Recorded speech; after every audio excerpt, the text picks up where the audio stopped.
Shahid Hussain. Might have been a bit of glove involved there. Oh my God, Rishad Hossain একই দেখালেন আজ। পাকিস্তানের এসপিএলে বল হাতে নিজের প্রথম ওভারে এমন ঝড় তুললেন যেন সারা বিশ্বের চোখ এখন তার দিকেই।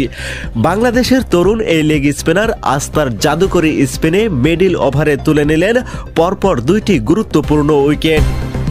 প্রথম বলে প্রতিপক্ষের সেট ব্যাটসম্যানকে দুর্দান্ত গুগলিতে বোকা বানালেন রিশাদ হোসেন। তার পরের দুই বল ছক্কা মারতে গিয়ে ক্যাচ আউট হয়ে ফেরালেন নতুন ব্যাটসম্যানকে। এ যেন সিনেমার স্ক্রিপ্টও হার মানায়। দর্শকরা তখন গ্যালারিতে চিৎকার করছেন রিশাদ। কমেন্টাররাও থামতে পারছেন না প্রশংসা করতে। এমন স্পিন, এমন নিয়ন্ত্রণ, সবাই বলছে ভবিষ্যতের সুপারস্টার যেন এখনোই নিজেকে প্রমাণ করে দিচ্ছেন। বাংলাদেশ ক্রিকেটের গর্ব আজ পাকিস্তানের মাটিতেও আলো ছড়ালেন। রিশাদ হোসেন, তোমাকে স্যালুট।